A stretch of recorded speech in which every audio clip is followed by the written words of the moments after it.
All right, well, I guess we'll get started now. Um, Good evening, friends, community members. Welcome to High Country Conservation Advocates 2020 and first ever and hopefully only virtual annual meeting. My name is Brett Henderson, Executive Director of HCCA. I first want to thank everyone for their essential support of our work this year. Our members' input, engagement, and financial contributions are what drives our work, and we would not have the successes we've had over the last 43 years without you. So thank you very much. Since our founding, there's never been a more important time to be an active and outspoken advocate for our public lands. During the last 4 years across America, we've seen a drastic and rapid push of deregulation for proposals to extract oil, gas, coal, timber from our public lands, while suppressing transparency and attempting to stifle public participation. Most recently and notable is the attempt to gut the National Environmental Policy Act, NEPA, which is the foundation of much of our work on public lands. I would urge everyone here tonight to stay engaged and up to date by renewing your membership, signing up for our email alerts, and following us on social media.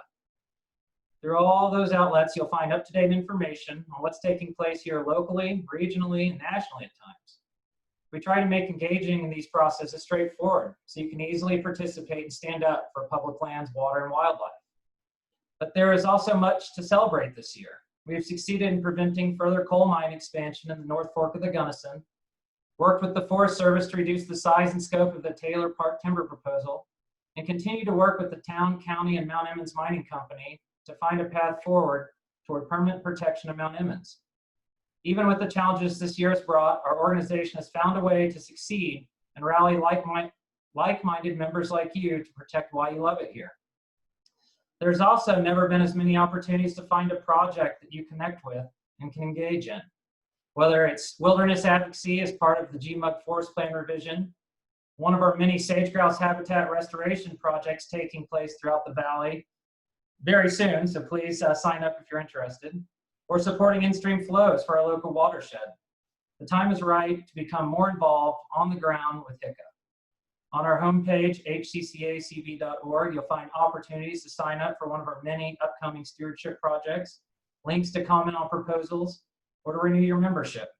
Also, be on the lookout for information to become a partner or sponsor of one of our events. In the meantime, if you own a business and you'd like to discuss working together, or a member and like to share ideas or feedback, please feel free to contact me directly at brett@hccacv.org or by using the contact form on our website. I'd love to hear from you on ways that we can continue to improve and respond to our members' input. So now to the fun part. This evening, we're going to give programmatic updates from Julie Nania, our Water Program Director, Matt Reed, our Public Lands Director, and then a little later from our keynote speaker, Greg Applett, discussing forest health and the critical interplay between climate change, beetles, wildfire, and logging. But first, our amazing board president and one of the founding members of HCCA would like to say a few words. And thank you. I hope you enjoy the evening. Sue, I'm going to pass it off to you. And let's make sure that you are unmuted. There we go. All right. Okay. Welcome, everybody. I'm so glad to almost see all of you. I think we've had about 80 people sign up. I don't know how many actually joined on, but it was a really good response to our request, and I'm glad you're here. I want to thank all of you, all our members, for all the support you've given us. As Brett has said, especially through COVID, which has been, as we know, a rough time for everybody. You've made it a lot easier for us to get through this and continue all the work we're doing. So thank you. If you're a new person to HCCA, if this is the first time you've met any of us, so to speak, then you're more than welcome to become a member. We really appreciate new members, and we'll be glad to see more of you, hopefully in person as time goes on. I am entering my third term as board president, which makes me really happy, especially because the organization has been doing really well the last few years, as Brett described, and we have a really good board. So it's my pleasure to introduce to you our board members. And with any luck, we'll get through them. And I'm going to let Brett show me their faces before I give you their names, just to be sure we get the names and faces to the right people. All right. Okay. This is Aaron Peterson. Wave to everybody, Aaron. Okay. Next. Let's see. It's Deidre Witherell. Deidre's a board member for a number of years, as is Aaron. Thanks, Deidre. Lindsay is our newest board member. We're really, really happy to have her on board. Thanks for joining us, Lindsay. And she just got elected in this election, as did I, and actually Aaron got renewed as well. And this is Mark Tardif. He's been on the board for about 1.5 years. So thank you, Mark, for being on our board. And there's one more person I'd like you to find, if you can, please, Brett. Find Malika Magner, our Red Lady for this year. I am looking. She doesn't have video. Let me just see. She's attempting. On there somewhere. There we go. Hold on just a second. Hi, Malika. Thanks for being here on our little meeting, and thanks to any other Red Ladies who happen to be out there in the crowd. Love having you.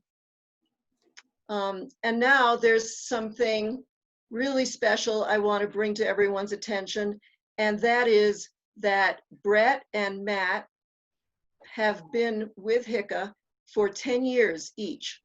And we are so thrilled to have their energy, their expertise, their dedication, their commitment. I can't explain how it fills me to have these two being a part of our organization for so long. And in order to celebrate, you may have noticed and you may have gotten, we have partnered with Montanya's for this little part of the meeting where they prepared a drink, a cocktail special for us called Beetlekiller, which will be very appropriate once you hear Greg's presentation. And I hope whether you've got a Beetlekiller or you've got a glass of water, I would like to toast Brett and Matt for the 10 years that they've been with HCCA and the amazing service they've provided to our environment. So here's to you two, Brett and Matt. Thank you. Thanks, Sue. And I have one more little plug, and that is that at the someone, did you say something? Yeah, I was just saying thank you. This is Matt. Thank you. Oh, you bet. Thank you. At the Crescent Butte Film Festival, which is coming up toward the end of September, there's a film playing this year. It's brand new release. It's called High Country. And I believe that Connor Hagan is possibly out there with us tonight, because I know he signed up. He and Allie Batwin produced this film. It's about Crested Butte in the 70s, which entails a lot of the beginnings of High Country conservation advocates and how we worked to stop the original proposed mine from a mining company called AMAX from ever taking foothold on Red Lady. So I know they've done a really good job, and I really encourage everybody who can to see the film at the film festival, which, guess what, is virtual this year. So look on their website and I'm sure you can find a way to watch it. And now my last official order of business is to introduce Julie, who is Julie Nania, is our water program director. She has been for over 6 years, so she's creeping up on the 10-year mark too. She's been doing an incredible job. She's also in charge of our Red Lady program, and she is really making progress. Progress is slow, but she's the one to make it, with partners including the town and the county and even the mining company. So I give Julie a welcome and a thank you, and take it away. Well, thanks, Sue, and it's really good to see everyone's face, even if you guys are tiny little boxes. It's great to see you all for another annual meeting, and thrilled to see some folks turn out. So I'd love to give a quick overview of our water program and what we've been up to. First and foremost this year with the GMUG revision process, we started off really strong on advocating for wild and scenic inclusion in the new revised draft of the forest plan. We wanted to include every reach that we thought satisfied those criteria in that wild and scenic eligibility document, and ended up kind of submitting some substantial comments with our partners along those lines. We continue to work on in-stream flows, which is something that we're really passionate about, essentially appropriating a minimum amount of water for fisheries in the aquatic environment. It's kind of a crazy process where we have to go out into the field. We do field work, we bring that back, work with the state to develop these water rights essentially for the creeks that can be enforced to protect fisheries during low flows. It's something that I think is really important, and you really see those playing in years like this when we're under drought, when we have to actually start calling out some of those flows, for instance, on the Slate River, which is a really good example of how those kind of work in our community. This year, we've got a couple new proposals that we're working on. One of them is going to be on Lottis Creek. Brett's also showing a photo of the Slate River, so that's one of the areas that does have an in-stream flow. Right there is a great photo of Ashley Bembenek and I out working on a new proposal for Italian Creek up in Taylor Park. We're hoping to increase both the summer and winter flows to a rate that would protect that environment this year. Another thing that we've been working on outside of new in-stream flow proposals, and this is kind of a new thing for HCCA, is working on outstanding national water protections. This is a proactive way to use the Clean Water Act to try to protect and support our stream ecosystems in the state. So right here, we've got a photo of Escalante Creek. And that was one of the creeks where we're actually collecting water quality data right now, working with a range of partners, folks like American Whitewater, American Rivers, Trout Unlimited, Pew Charitable Trust, to collect data and put together proposals to try to proactively assure that these waters are maintained and managed to preserve the highest water quality standards that we can get for them. That's a picture of Kestrel out sampling this spring. So in addition to these O&W works, oh, there's another in-stream flow photo. We're also really focusing on watershed health components. We're talking a lot with Greg today about forest health. Well, a key component of watershed health is erosion. I'm sure a lot of folks driving around in Taylor Park or some of these areas have seen some places kind of like this. This photo right here, this creek is about 3 feet wide. And you can see where a couple illegal road crossings have gone in and kind of widened that creek. We are super concerned about this for a couple reasons. It essentially is one way that, one, creeks lose water. Two, it disturbs the stream temperature regime and also the habitat regime. And obviously, kind of seeing these photos in those disturbed areas, there's not great riparian habitat. So I think Brett mentioned some of our volunteer opportunities. This is another great example of a new volunteer project that we've got, where we're actually going to go up there with the Forest Service and work on a couple of these creek crossings to reform the channels and establish vegetation, primarily willows, to try to reform those channels and create kind of healthier, more resilient stream ecosystems. So once again, we're looking forward to you guys joining us. We definitely need some volunteers for this lifting. So moving on from kind of our water program highlights, Red Lady has been a great process lately. We've been continuing to work really collaboratively with the company and local parties. Recently, they submitted a couple plans of operations. Plans of operations are essentially plans that the company, MEMC, will submit to the Forest Service for activities that they're conducting on federal land. The reason they do this is they've got to be reviewed in the NEPA process and get approval before they implement those. Well, this year, the company submitted 2 proposals recently. One is a revegetation plan that is an effort to continue reestablishing vegetation on the old tailings up there to cap those so they're not exposing kind of this mineralized material to water, and to try to improve water quality on the site. That was a great plan of operations because it was one that HCCA took a hard look at and got to tell the company and the Forest Service, we actually feel really good about this work.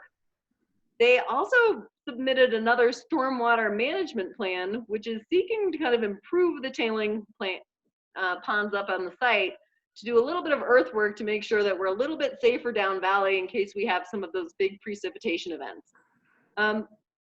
On reviewing that, it was another solid plan. We offered some feedback, but feel really comfortable about that work moving forward to improve that site. One of the plans that we have still and will continue to discuss with the company is the mine water treatment plant plan of operations. It's kind of a mouthful. Essentially what that does is it talks about the plant that treats the discharge from the historic Keystone Mine before it goes into Coal Creek, and also looks at a site plan for kind of the foreseeable future at that location. Well, we've got some comments and some things to resolve around bonding there. But once again, I think Sue alluded to this in her conversation. We've actually started already having some open conversations with the company about that, and we've flagged that, and we hope to continue working on these issues through the collaborative process, and ideally to resolve some things before we get into the NEPA kind of official federal process. So we're working on those, and we've got a couple water quality hearings coming up this year. But that's the brief and dirty Red Lady update, and I'd be happy to field questions at the end. I know Brett said he's going to be collecting those as we go. Oh, yeah, handing it over to Matt now. Matt Reed. Thank you, Julie. Can everybody hear me? Or Julie, can you hear me? Yeah. Okay. Hi, everybody. I'm Matt Reed. I'm Public Lands Director. Thank you, HCCA Board, for all the service you all put in over the years supporting this organization. And thanks to everybody who's joining today, and to our membership and volunteers. You all are the foundation and backbone of this organization. Wanted to give some quick updates on some of the important things that have happened in the public lands arena in the last year. It's been a challenging but ultimately rewarding year on the public lands front with some notable victories that are worth sharing and celebrating. Before I do that, I'm going to try to share my screen here.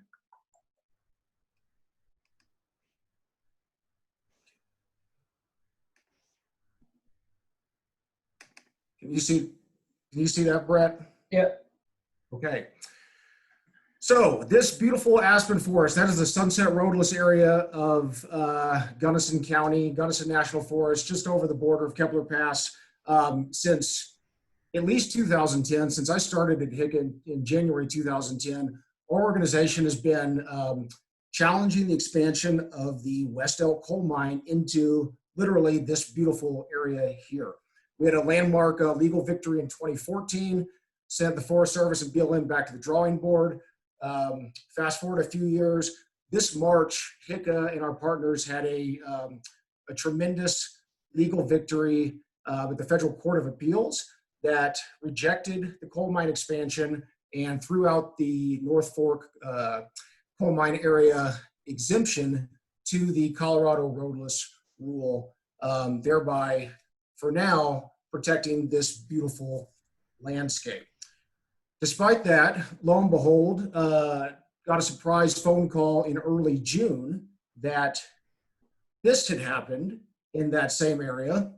That's within the Sunset, just very close to the last photo you saw. Arch Coal, West Elk Coal Mine went in and illegally constructed approximately a mile of new road and 2 new drilling pads. What you see there, that's a large drilling pad. Despite the court order, HCCA and our partners filed an emergency appeal to the state. And in June, the Division of Reclamation, Mining, and Safety issued a cessation order affirming the district court decision and halting this activity. So it's been a trying, interesting, depressing, but we think it's going to be a successful continuing challenge of the coal mine expansion. Switching gears, HCCA Public Lands Program, we're still coordinating, leading a local West Slope statewide effort on the GMUG, Grand Mesa, Uncompahgre, and Gunnison National Forest Plan. That plan's being revised. It's the oldest plan in the country. And HCCA is at the forefront of trying to bring that forest plan into the 21st century with some safeguards for wildlife, climate change, sustainability, things like that. And I'm personally very passionate about this issue and would love to see members, supporters, volunteers reach out to me at any point on how you can engage in updating this forest plan. And that is a photo, if you're familiar with Sawtooth Mountain, south of Gunnison. And that is an area, Sawtooth, that HCCA and our partners are advocating for wilderness protection in the revised forest plan. Another bit of great news, outstanding news, Gunnison Public Lands Initiative. That's, for 8 years, been something that the community's been working on to identify public lands, both Forest Service and BLM, worthy of wilderness, special management area, protection, conservation. It's been a great process. And just a couple of weeks ago, the Gunnison County Commissioners voted unanimously to support GPLI's proposal. Senator Bennett has indicated that he will soon be working with the community, with the GPLI stakeholders, including HCCA, on drafting legislation to protect additional wilderness lands, conserve wildlife habitat, and sustain sustainable recreation going forward. So that's a big news, exciting news, and something we're really proud of here at HCCA. Brett mentioned, and so did Julie, stewardship projects. That's a new wing that our organization is focused on. It's one thing, we talk about these public lands. That's an opportunity for you all to get your hands dirty out on the landscape. And so I strongly encourage you, check out the HCCA website. We have a couple of great volunteer projects coming up that you can join us. Okay, now to a pretty, frankly, ugly photo that dovetails into our keynote speaker's address tonight. This is Taylor Park. This is the photo that Brett took with a drone, I think last summer or 2 summers ago, showing the extent of some recent logging activity up there. Taylor Park is very much a priority for the Forest Service to get in and get some timber out to address some mistletoe and some other issues. HCCA had I think a huge victory this year. We've been working on reducing the size, scope, and intensity of a logging project centered in Taylor Park, and we're successfully able to reduce by half the road mileage, over half the road mileage with that project. Forest Service had originally proposed 109 miles of new road construction just for this project and just in Taylor Park. Through our advocacy efforts, again, we're able to cut that in half and to reduce the footprint of the project by over half, from 30,000 to just a little over 15,000 acres. So again, we're really proud of that. And our membership was instrumental in achieving that victory in terms of getting comments into the Forest Service, meeting with the Forest Service, and indicating concerns and displeasure with this project. Which leads me now to introduce, I think, Brett, is it time we good to introduce the keynote speaker? Okay. Greg Applett is our keynote speaker. He's a friend of mine, and Greg's the Senior Science Director at the Wilderness Society. He specializes in ecosystem management and the conservation of biological diversity and forest ecosystem health. And I was thinking, my gosh, what a timely topic. Greg's going to be looking at and discussing climate change, forest health, beetles, wildfire. I mean, the summer's hotter than hell. It's unbelievably smoky. It's very much front and center, I think, this convergence of factors that are all having an impact on not only forest health, but the air we breathe in our community. I reached out to Greg a few months ago, asked if he'd be interested in presenting, and he graciously said he would be, and very interested. Greg's a scientist. He's also a fun guy.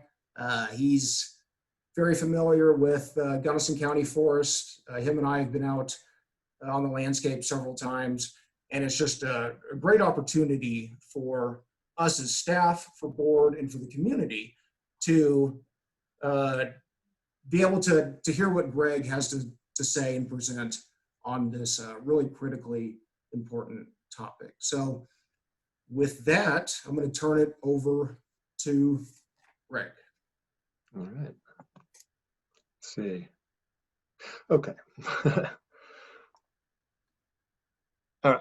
So, hi, everybody. Sorry. Thank you, Matt. That's a kind introduction. It's a great honor to be here with you today. Hopefully, I'll be able to provide some context for some of the issues that Matt described in his presentation. Just to fill in a couple of the holes left in the introduction, just so you know where I came from. I've been with the Wilderness Society as a scientist for 28 years now. The first 5 in Washington, D.C., all the rest from right here in Denver. Before that, though, I had a brief field research career in Washington, in Hawaii, and before that I did my PhD at Colorado State. So I'm familiar with the forests of the state through that work, as well as my own studies since then. Before I came to Colorado, though, I was a forestry major at University of California. So I'm a forester who became an ecologist who became a conservation scientist, and that's my path to here. Let's see. I'm going to admit whoever that is that's waiting in the waiting room, and then I'm going to share my screen, and we'll get this thing going here. Oops. There we go. All right. So I just, Matt asked me to cover kind of forest health issues in your part of the world. And so in an effort to do that, I'm going to get, all right, let's see if we can advance these slides here. Well, we seem to be hung up. Anybody have any? Oh, there we go. There we go. All right. Oh, maybe I can just do it that way. All right. Let's see.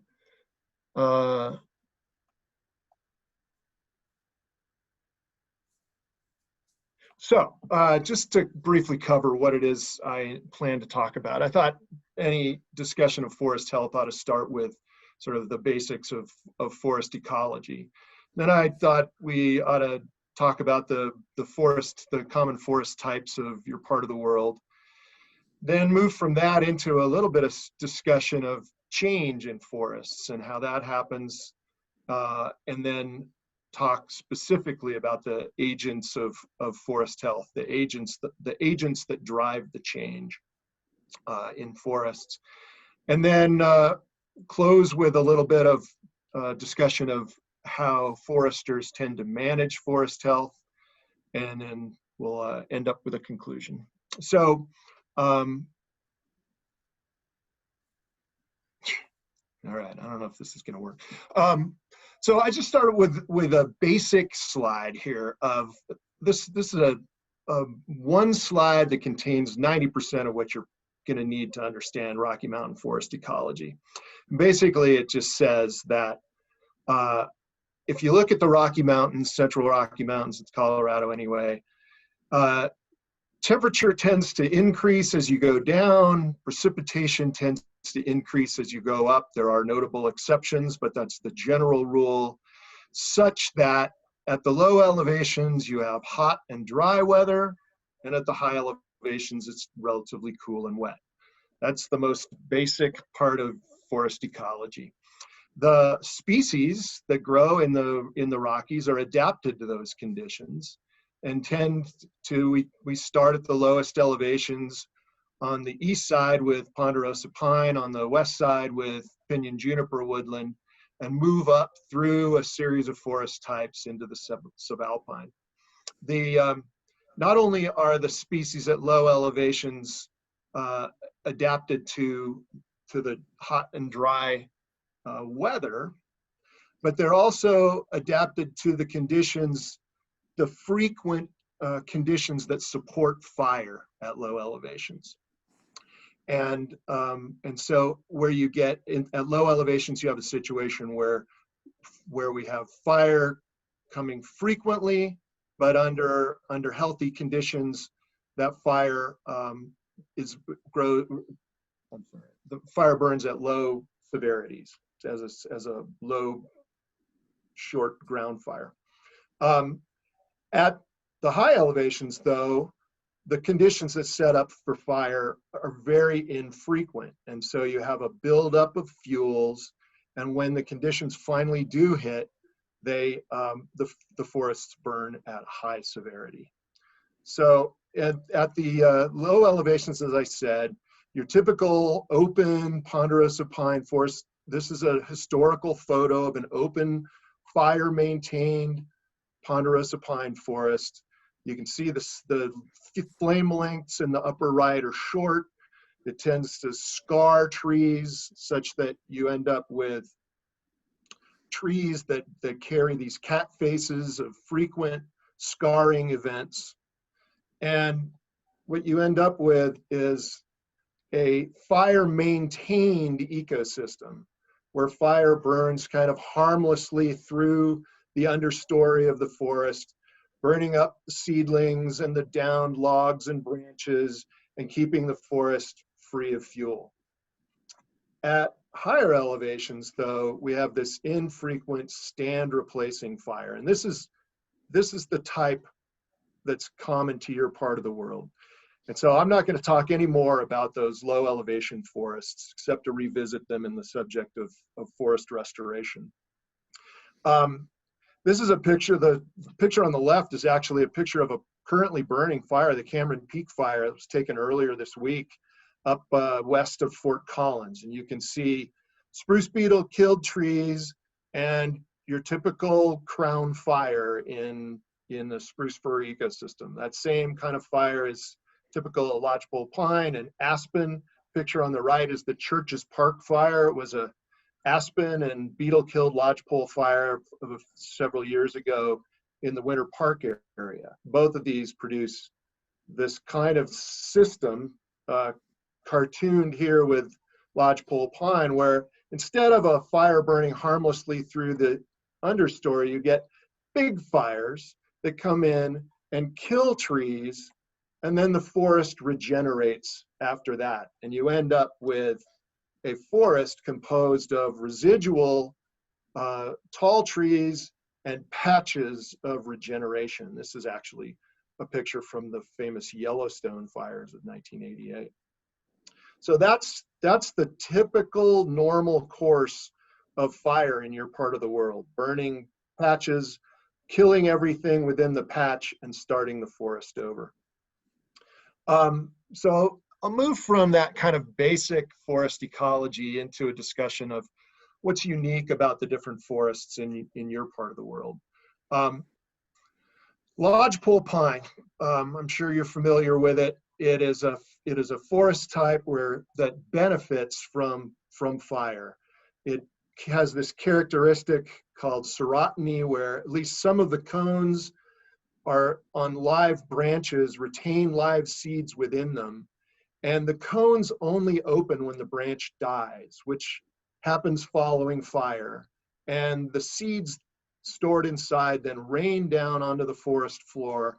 And the forest grows up as an even-aged stand of trees of virtually all the same age.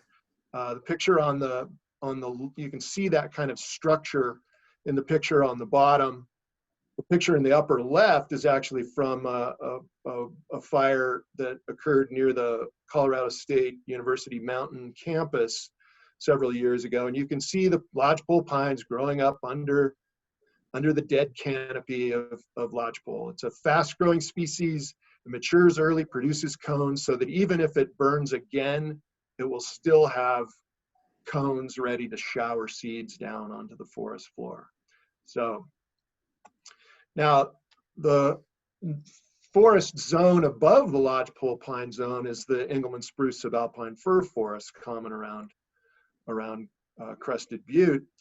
This is a forest type that's not adapted to fire at all. In fact, it has, when fire burns through here, the trees are killed, the seeds in the cones are killed, and the forest, the regenerating forest, has to rely on seed raining in from the surviving trees that didn't get killed in the stand replacing fire.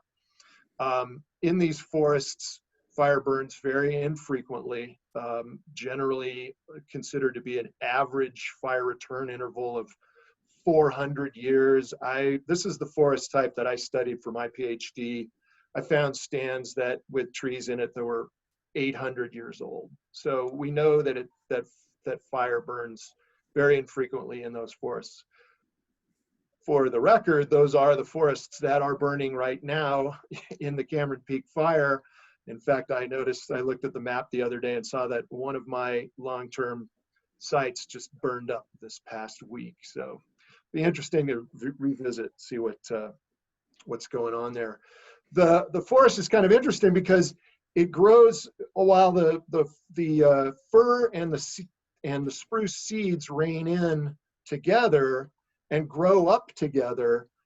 As the forest develops and closes its canopy, which can take 100 years or so or more after a fire, the spruce gets shaded out and stops regenerating, and the fir keeps regenerating and develops this multi-age structure. But the fir doesn't live as long as the spruce, and so it starts dying out and creating snags and complex forest structure with a lot of fuel on the ground. So when the climate conditions do change and the weather produces enough drought and an ignition source hits, it's ready to burn, but only under droughty conditions. The last piece that I wanted to talk about is the aspen forest, which you're more than familiar with. Saw a beautiful picture in Matt's presentation. This is a forest type that's very fire sensitive, but which also, like lodgepole pine, benefits from fire. It has this peculiar behavior of clonal growth, where where clones are connected by a root system under the ground. And I love this picture on the lower right that shows that even in a patch of aspen that you might think of as a single clone, there are multiple genotypes, multiple clones of the same, where each clone initiated with a single seed and has produced a forest by spreading through the soil. When those forests burn, the roots sprout suckers and the next generation grows up. And you can see that in the upper left-hand corner. That's another also picture from Churches Park fire. That's less than a year after the fire, and the aspen is already responding well. So from there, those are little basic biology about the forest types in your area. I want to turn now to a discussion of change in the forest, dynamics of forests. And it used to be, for most of the 20th century, ecologists believed that following the rare disturbance like a fire, vegetation developed very predictably through stages that culminated in what was called a climax vegetation type, or a climax forest. And a climax forest was believed to be its composition and structure was believed to be determined by the climate of the area, and under that climate, the vegetation would stay in equilibrium and essentially unchanged over time until that next rare event that started things over. But starting in kind of the second half of the 20th century, in the 1970s and 1980s, ecologists started looking around and seeing that everywhere they looked, they saw vegetation that was in some form of response to a past disturbance. Everywhere they looked, they saw signs of fire and wind and insect damage. And they, after kind of putting all the pieces together, they concluded that this climax idea was bunk. It was not something to be believed. And the whole field of plant ecology underwent what's been called the non-equilibrium paradigm shift in ecology, where ecologists came to recognize that there's no equilibrium. That change is the only constant. All vegetation is in some form of change and some form of recovery from disturbance. And this figure on the right is really a cartoon, just to demonstrate that at any scale where you look, you're going to observe changes. You're going to see evidence of past disturbance and signs of recovery from that disturbance. And that change can come from a lot of different sources. It can be driven by the seedlings and saplings that are recruited into the vegetation, the growth and competition between the plants that respond to the disturbance. Herbivory from mammals and insects can change the course of forest development, as can endemic diseases. And then you can even get invasive species, new species that change the composition of the vegetation and kind of knock it off its historical path. And then, as I said, the big one driving all this is disturbance and the mortality that goes along with it. The disturbance has been defined as an event that causes significant mortality in an ecosystem. And so this notion that mortality is endemic and essential and normal in ecosystems has really kind of caused a rethink, has forced a rethinking among ecologists about the nature of what we would call pests or damaging agents in forests, where we start to see these agents of mortality that are considered forest health problems by foresters as essential and inimical to the ecosystem. And so I'm just going to walk now through several of the kind of high profile forest health issues from the forests of your part of the world, of subalpine forests in Colorado. I'm going to start with fire and then talk about drought, beetles, defoliators, dwarf mistletoe, and then end with a little discussion of invasive species. So I've already talked about fire in subalpine forests, the high severity, infrequent forest stand replacing fire that's characteristic of those forests. The fires like this create heterogeneity, this patchy structure that we talked about before and is evident in the background picture here. It can create new structures that wouldn't exist without it, like obviously snags and charred logs. This is the picture in the bottom is a picture of Forest Service scientist Chuck Rhodes standing next to a tree in the Church Park fire that had been a standing snag, but which was felled by the fire and then hollowed out, so that we now have a large hollow log sitting right in the middle of a regenerating forest, and that structure will remain for years. It's also, fire of this type also creates early successional habitat, which is the vegetation type that exists immediately following fire, and is one of the most diverse habitat types that exists during forest development, and is important, essential to a number of species. And then, of course, it regenerates the forest itself, the trees, and recycles the nutrients that were tied up in the litter and logs and leaves of the trees. So it's a important creative force in your forests, not just something to be feared. Next, I'll turn to drought. It's no secret that we're in a drought right now. I guess saw a map this week that the entire state of Colorado is considered to be in drought right now. The historical record, the tree ring record, and other methods of studying history show that drought is a common event in our history. Even the worst droughts in our collective, in our memories, pale in comparison to many of the droughts that have been observed over the last 1,000 years or so. But the forests have persisted. They can die as a result, sometimes directly from drought.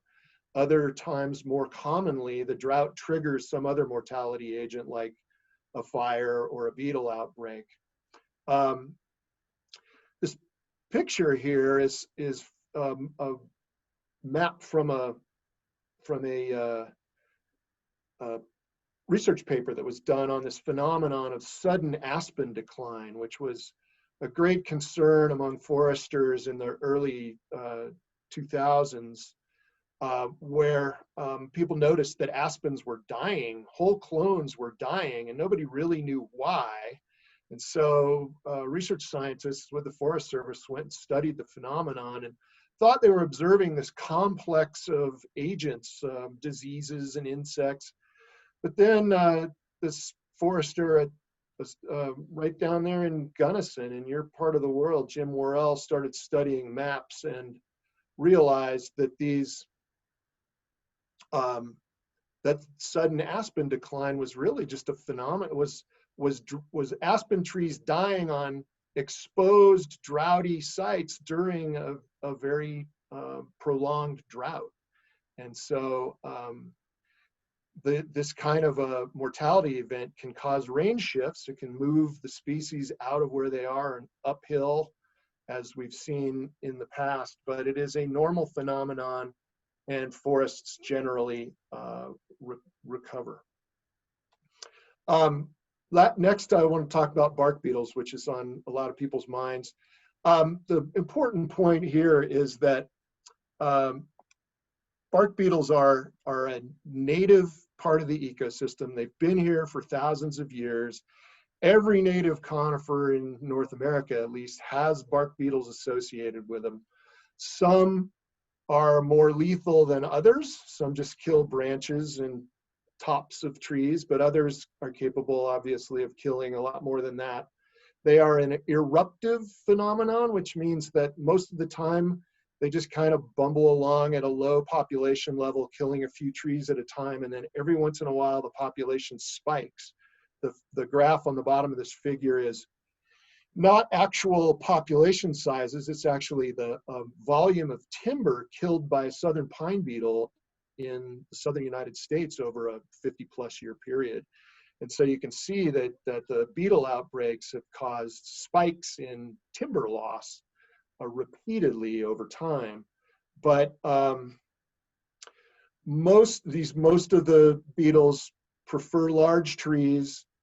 And the important point to make here is that bark beetles rarely kill all the trees in the stand. They can kill a significant number, but they almost always leave some green trees remaining. Some researchers at Colorado State during the last mountain pine beetle outbreak went out and tried to find patches with complete mortality, and the largest patch they could find with all the trees killed was about 1 acre in size. So it doesn't kill all the trees at a landscape scale. Here's that same lodgepole pine stand after the fire of a few slides ago. And in this case, we're modeling the effect of mountain pine beetle in these forests. And so what you can see is that the beetle will come in and kill a lot of trees and leave, and leave people with the impression of great mortality.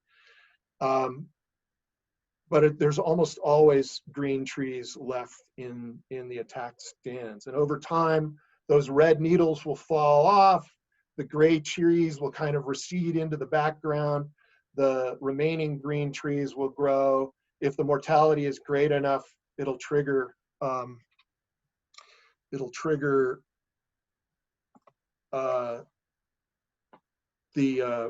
regrowth of the remaining trees and fill in the holes in between. And we've seen that already in places like Rocky Mountain National Park just in the last decade or so. Okay. So what you get are these striking cases of widespread red trees, but as I said, even within those patches of red are remaining green trees, and then it's also occurs in this mosaic of green trees with a few red trees in them, and this is pretty normal for a bark beetle outbreak. I threw this picture in that I took 20 years ago of my son's first backpack trip into the flat tops, just to remind me to talk about spruce beetle as well. The flat tops suffered a spruce beetle outbreak in the 1940s that was really dramatic and severe. In the background behind these boys, you can see the remaining tops of the beetle-killed spruce still sticking out through the forest 50 years later, still standing, but the remaining forest, composed of the remaining small spruce and unkilled fir, have grown in to such an extent that researchers at the University of Colorado found that by the 1990s, 50 years later, the density of the forest had completely recovered despite the standing dead spruce. Just quick mention of defoliators, because you'll see them in reports from the Forest Service about forest pests. In your part of the world, you can get western spruce budworm and spruce and fir and tent caterpillar and aspen. They're also eruptive and native. They spike.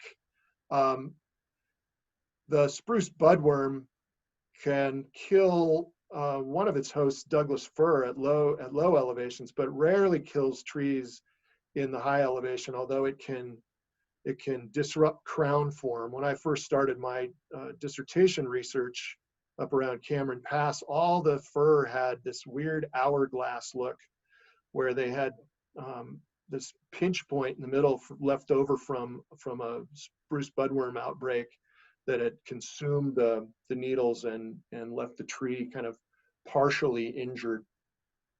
But tent caterpillar, despite being kind of gross and crazy, usually doesn't kill its hosts. Hardwoods are pretty good at bouncing back after they've been hit by defoliators. So that brings us to dwarf mistletoe, which was the subject of one of Matt's slides. This is a parasitic plant that grows on trees in the Pinaceae, the pine family, needled trees. And every native tree in the Pinaceae in North America has a dwarf mistletoe that's associated with it. It's parasitic. It robs the tree of water and nutrients. In extreme cases where there's a heavy load, it can actually lead directly to death because it's incapable of closing its stomata during drought. And so it just transpires to death. The tree transpires to death through the dwarf mistletoe instead of through its leaves. Foresters hate it because its primary effect is to cause growth loss through unproductive transpiration and stealing of water and nutrients. It also can cause what's called an overgrowth or brooming or the formation of cankers through a hormonal interaction with the tree. And there's a picture there of a kind of a broom on ponderosa pine on the left and brooms in Douglas fir on the right. Turns out that these brooms are really important wildlife habitat. They're important for thermal and hiding cover, and they also make important nest platforms for a number of species. So even though they can cause trees to grow slower than normal, they actually produce something of great value in the ecosystem. And then I wanted to just talk briefly about invasive species. You don't have a lot of invasive species that are a problem in the forests of the high country. The one that I've shown here is white pine blister rust, which can be devastating in 5-needle pines, but 5-needle pines like limber pine and bristlecone pine are relatively minor components of your forests. And so while it can knock them out, it doesn't have, at least hasn't in Colorado, had huge impacts on forest composition or structure. But I thought it was worth mentioning because invasive species are the one real wild card in the forest health world where they're not normal. They're not part of the normal ecosystem dynamics. And when they occur, they can really knock a system off kilter. And so it's worth keeping an eye out. They also are thought to be exacerbated by climate change. And so there are a lot of people who are worried that invasive exotic pests are going to become a bigger problem in the future than they have been even in the past. So those are the agents of mortality, like I said, are kind of the subject of the foresters' concerns over forest health. And I thought about them that way through most of my education as a forester. I was very interested in forest insect and disease management. But as I took on the study of spruce fir forests as a grad student and then approached the end of my education, this paper came out in Bioscience by one of my heroes, Jerry Franklin, called Tree Death as an Ecological Process. And this was kind of right at the height of the non-equilibrium paradigm shift in ecology. And the paper made the point that tree death is not something to be feared and detested. It's actually an important agent of change, and it has the effects of altering tree population structure and community structure and moving biomass from live to dead, recycling nutrients, making moisture available, and creating new structures for wildlife, habitat, and can even, as Jerry said, do work, kill other trees by crushing them, and in some cases creating tip-up mounds with their root wads, which can be a really important source of understory diversity in some forest types. And it really changed my whole attitude about forest pests. When I started to see them as a creative force in ecosystems. So now I'd just like to, in the last few minutes here, I don't know where we are with time, I'll try to wrap up quickly. Just talk about forest health management and the way we treat forest health as a society, and particularly as forest managers. We're going to talk about forest health reporting and then briefly discuss restoration and then treatment. So all the information that we have about the size of these reported outbreaks comes from this process of the annual aerial forest and insect disease reporting process, in which trained experts fly around in airplanes over the forest with maps on their lap and circle dead patches or dead and dying patches and try to attribute those patches to a source. That's where the training comes in, being able to distinguish between a bark beetle and a spruce budworm outbreak. And then that information, which is compiled every year, gets rolled up to a national level, but it also gets used here in Colorado in an annual forest health report. And that forest health report kind of is a litany of all of what's going on with insects and diseases around the state, and sometimes even includes reports on fire. And this is a map of what that looks like from this past year's insect and disease or forest health report in Colorado. Those reports are then used by the agencies as a budget justification. They're used to make the case that the forests are ailing and we need more money for our budgets so that we can save the forests from all these insect and disease pests. And it's been a very effective strategy for them. You know, going back 100+ years, there's congressional testimony regarding how much more money we need in our budget in order to keep the forests from succumbing to these pests. In fact, there's little done about, there's little that we can do about outbreaks once they've started. And so the one thing that we can do at low elevations in these fire-starved forests in order to restore some forest health is to go in and do some thinning and some prescribed burning and try to turn these overcrowded, dangerously heavily fueled systems back into some semblance of their former structure, so that fire, when it does occur, can burn harmlessly through the understory.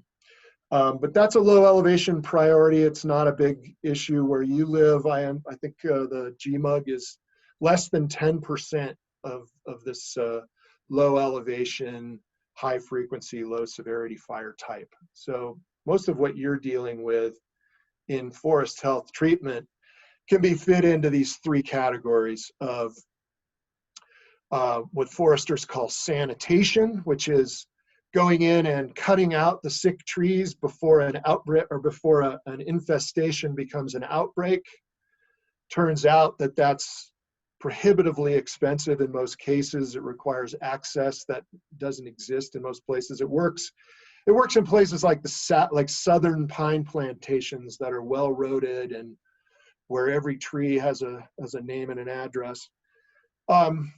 So most of what we do in the West is engage in salvage logging, which isn't really about reducing the forest health problem. It's about trying to capitalize, trying to capture the value in the trees that were killed.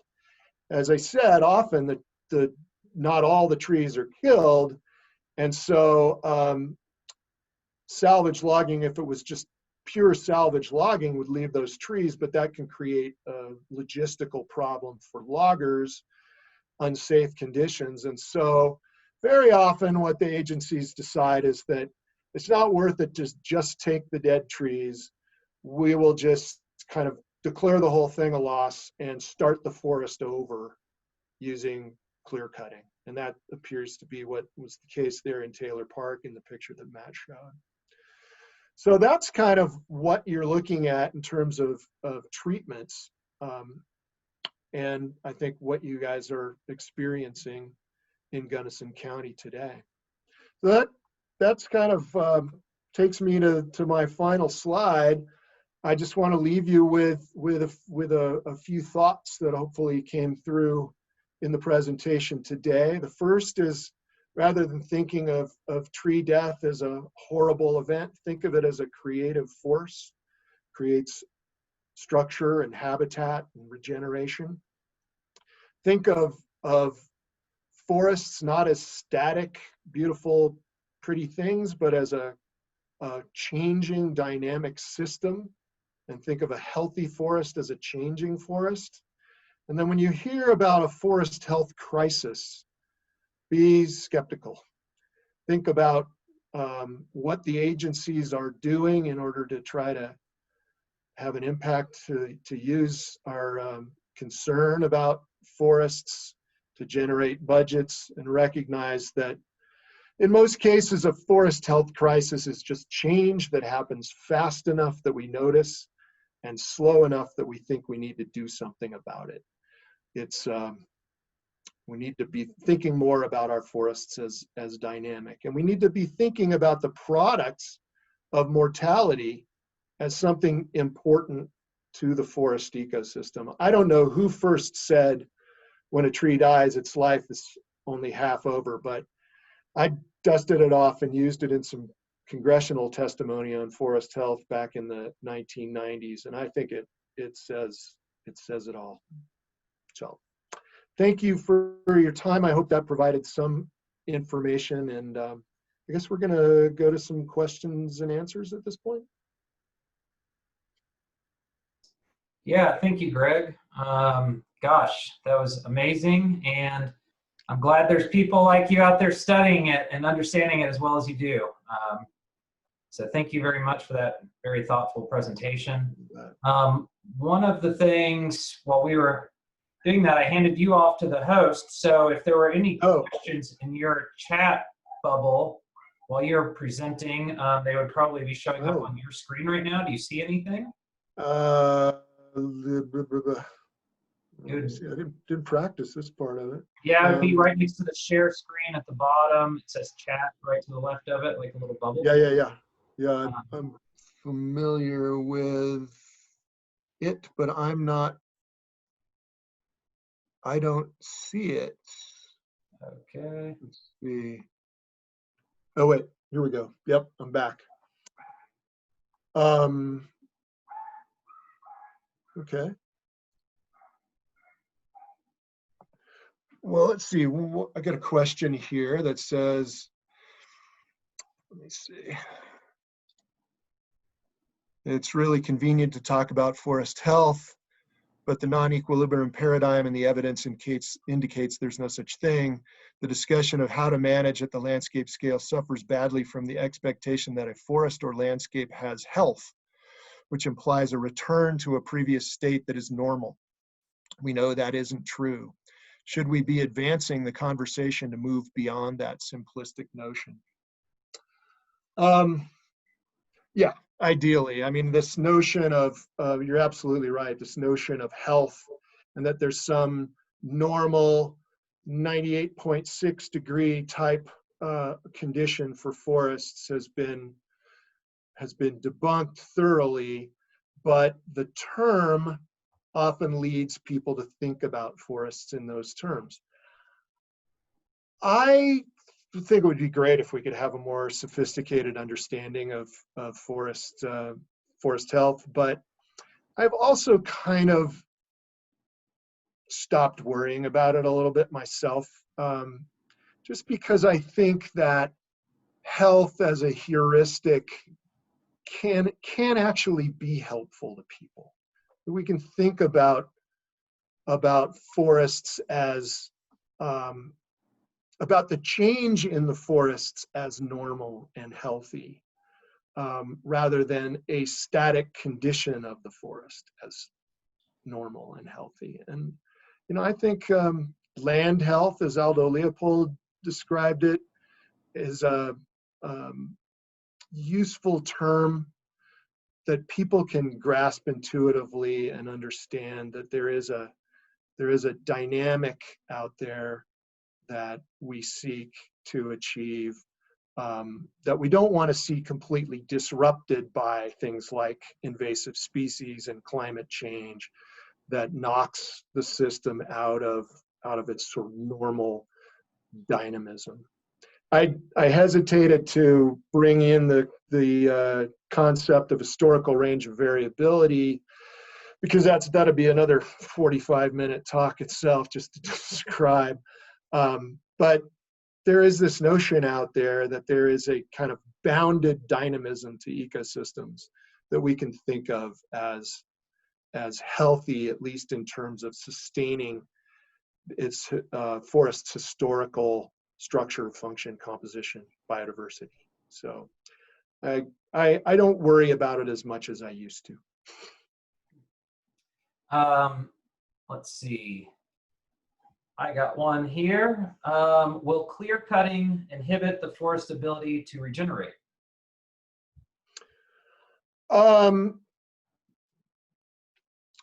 Well, generally, clear cutting is used as a regeneration method itself. It's done in order to create open conditions that seedlings will respond well to. And so it does not, it's not done, it turns out that it is the cheapest mode of logging, and so helps with the bottom line, but it's not done without regeneration in mind. In fact, it's done, silviculturists recommend it because it's a method that works well for shade intolerant species like lodgepole pine and aspen. But it also involves disturbance itself. And, logging equipment, the crushing of existing seedlings, very often in these sites that are disturbed by these agents of mortality, you already have a second generation forest starting. And we've seen, even in the absence of fire, lodgepole pine will regenerate following beetle kill. And so going in and cutting the trees down runs the risk of damaging what foresters call advanced regeneration, the seedlings that are growing underneath. So, it's complex. It can be, clear cutting can be done for the purpose of regenerating. It can also have negative impacts on regeneration. Okay. I also realized, Matt, I handed it off to you to control the conversation before Greg. Did you receive any questions whenever in your chat bubble? Just a question from Malika on something I was going to conclude the discussion, the overall discussion tonight. But nothing specifically related to program topics or Greg's presentation. Does anybody else have any questions? Feel free to send them on right now in the chat bubble before we wrap up for the evening, specifically around forest health. I guess not. Matt, you want to go for your question? What question did you receive? Sure. No, it was, I just wanted to end in thanking everybody for attending this evening, for Greg's thoughtful and timely presentation, for all of you, expressing interest in wanting to learn more about some of the ecological foundations that drive HCCA's advocacy around forest health and logging issues. The foundation for this is science. And I look to a person like Greg regularly. I communicate with him to help drive our advocacy, so we know we're doing the right thing. So shifting gears to the very last thing I wanted to say this evening, before we leave, wanted to acknowledge that while public lands are lands that are ostensibly owned by all Americans, and I know we all get out there and enjoy our public lands, they have not been enjoyed equitably by everybody in this country. The benefits have not flowed equitably to everybody. And our country right now is being forced to, and is trying to confront just some long simmering issues that need to be addressed in a meaningful way. And public lands, the environment, are not immune from that. They're a key part of this discussion. So I just wanted to say that acknowledge that problem. It is a problem. It's a problem in Colorado, locally, nationally. The HCCA supports equitable access and enjoyment of public lands. And as an organization, we are beginning the process of how do we address some of these failures that we have as a society around public lands management with respect to equitable access and racial issues. So wanted to acknowledge that, and also know that for our community, there are avenues to, I think, start proactively addressing this. It can happen through forest planning. It can happen in conversations with Bureau of Land Management, with local elected officials. And we should have those so that we all are able to enjoy these public lands like we should. So wanted to end on that. And I don't know if anybody has anything else. Extend one more thank you to Greg, and hope everybody has a great rest of their Sunday. Thank you. I have, let's see, I just got a couple more questions that came in. Actually, Greg, maybe one of these is for you. Let's see. Greg, do you think that in the areas near Kepler Pass that have a ton of aspen mortality, that they may become dominated by gamble oak? Like antelope? Gamble oak. Gamble oak. Oh, gamble oak. You know, The antelope might be there soon. that's a really interesting question. I don't know anything about the interaction of aspen and gamble oak. I think that should the aspen trees start to die from drought or even senescence of the clone, or the senescence of the ramets themselves, the upright portion, that as those stands open up, they will likely be replaced by something else, but I don't know what. It could well be that I would think that in the cases like where the sudden aspen decline seemed to manifest, that signifies a shift from kind of a mesic, wet climate at the low end of the elevation range for aspen to a drier condition that might be more conducive to gamble oak, but it might be more conducive to other species as well. Cool. It's an interesting question. Let's see. I got another one for you, Greg, actually. In the face of climate change and given a history of fire suppression, do you see the need for additional management actions and ecological restoration, such as prescribed burns or mechanical treatments, being practiced in the subalpine forests of the Gunnison Basin? From a forestry perspective, do proposals to carry out prescribed burns in the Powderhorn or La Garita areas, primarily lodgepole and spruce fir, particularly hard hit by beetle outbreaks, make sense? All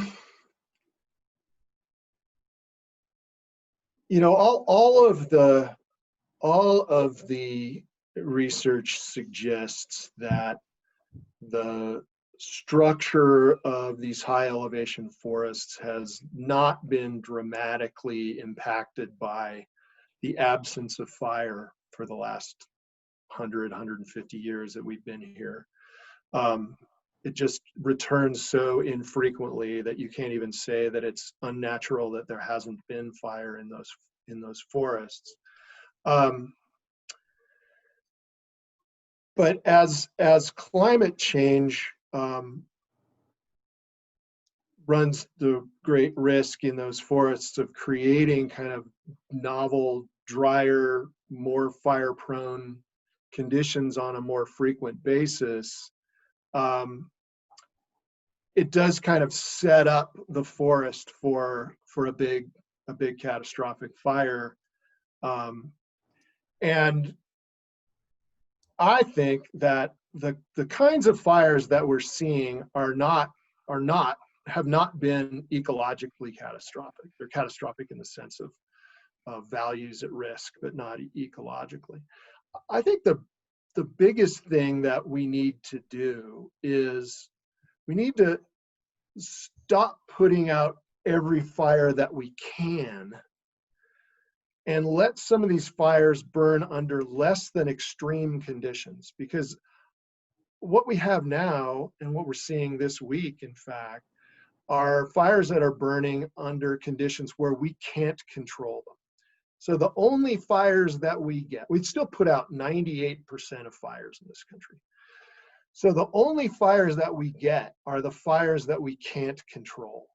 And there's plenty of evidence from wilderness settings that if we just let fires burn under less than extreme conditions, we'll start to restore that kind of patchy, heterogeneous structure that typifies those forests, and we'll see fire burn on a smaller scale, creating patches that then can burn into each other and limit fire size and spread. But what we do have after 150 years of fire suppression is a pretty continuous canopy in those forests. And so when we do get bad weather conditions like we have this week, you can see fires spreading pretty rapidly. I'd prefer a situation rather than cutting or even using prescribed fire, which is tough in that kind of a forest type. I just like to see us let fires burn that we don't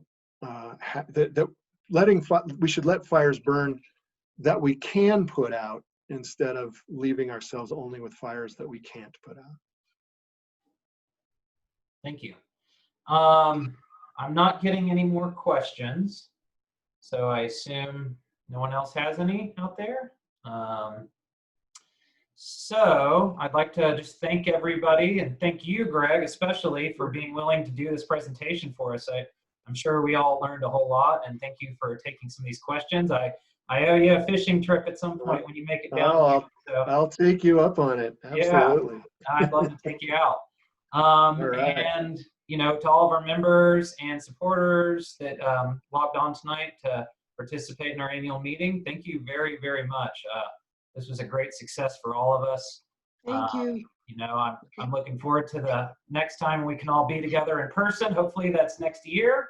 But I'll take this. So thank you very, very much, and thank you to Montanya Rum for helping us tonight and partnering up with some food and drinks. And thank you to board and staff for keeping us going. So I appreciate you all, and feel free to reach out to us if you have any questions or comments, want to get involved, or especially sign up for some of our stewardship events coming up here very soon. They're going to be amazing. So yeah. I hope to see you all in person very soon. Thank you all. Thanks, everyone. Bye. Thanks, everybody. Thanks, Brett. Thanks a lot, Greg. Thanks, Matt. Thanks, Julie. Thanks, everyone. Bye-bye. Take care, everyone. Have a good evening. Night.